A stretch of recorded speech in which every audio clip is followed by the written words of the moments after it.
Welcome back to the Sports News Analysis YouTube channel. My name is Mike. I'm continuing my Week 2 previews and analysis. This video is for the first game of the weekend, a Thursday night game. The Jets traveling to Foxborough to take on the Patriots. First, the Jets last week coming off a victory over the Buccaneers. I think that the Jets obviously got a favorable call at the end. A call that, let's face it, the guy did push Geno Smith when he was out of bounds. It's a call that happens every week in the NFL. Nick Folk takes advantage of it. The Jets get their first win of the season in their opener at home.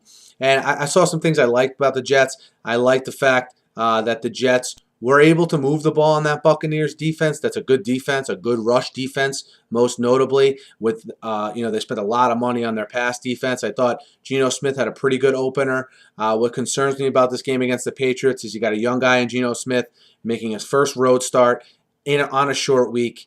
Obviously at a division rival. And, I don't think he's going to be helped much by his running attack, which was dreadful against the Buccaneers. I look for the Patriots to sort of really hone in on that running attack and make Geno Smith beat them. And we'll see if he's up to the challenge. I think it's a lot to ask for him to go in there and pull this out if he has to do a lot of the work, mainly because, he doesn't have any weapons to work with offensively. I thought he did a good job. He got Kellen Winslow heavily involved, who had a good game in Week 1. But other than that, just the lack of weapons, I think is going to hurt Geno when he goes against these teams with better offenses. And I just think it's going to manifest itself into him thinking he needs to do too much, which I can't say I blame him for. But there were some good things though. Offense the first week for the Jets. We'll see how it pans out this week. On defense for the Jets in this game, they need to get a solid performance out of that defensive line. The defensive line looked good in the opener. We'll see how it sort of materializes here against the Patriots. Maybe they'll benefit from the fact that Brady's timing with his receivers isn't probably where it needs to be right now. Maybe they're able to get to him because of that. You really want to put pressure on Brady with your defensive line. You don't really want to have to blitz against him because if you don't get to him when you blitz, he really picks you apart. That's sort of his forte. So we'll see how the Jets play it from there. One thing from a Jets defense perspective, they don't have to deal with Welker. They don't have to deal with any of the tight ends, Gronkowski and obviously Hernandez, who gave them fits in years past. And when they don't have anyone on the outside, the Patriots, that I don't think matches up favorably with Cromartie or Milliner. Maybe you'll see some different wrinkles from Rex Ryan. But again, you figure the Jets offense is going to have to score 24, 27 points to even be in this game. So are they able to do that? If not, you're going to need a Herculean effort from this defense. And they go up against a Patriot offense that by no means was clicking last week. I mean, they went a long period in the second half without scoring. You saw Stephen Ridley have some problems running the ball. And look, Ridley with fumbling, and Ridley's going to be back in there this week because Shane Vereen has been ruled out of next week's game with an injury. Vereen ran for over 100 yards last week.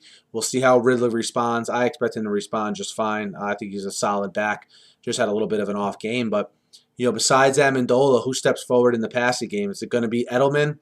Is it going to be Sudfeld? Will he have a better game? Do you get a better effort out of Kenbrell Tompkins on the outside?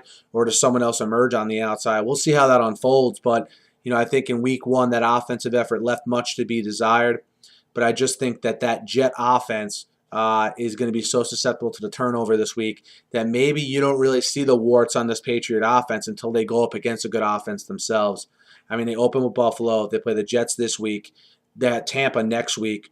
And then they play the Falcons in Week 4. I think Week 4 is when you're going to see a true test as to what this Patriots team can do against a good team. But they have time to work out the kinks between now and then, and we'll see how they respond on a short week. As far as the Patriots on defense, look, the Patriots had an okay game on defense. I mean, you look at the stats, they look pretty good. But remember, they played against a rookie quarterback in his opener.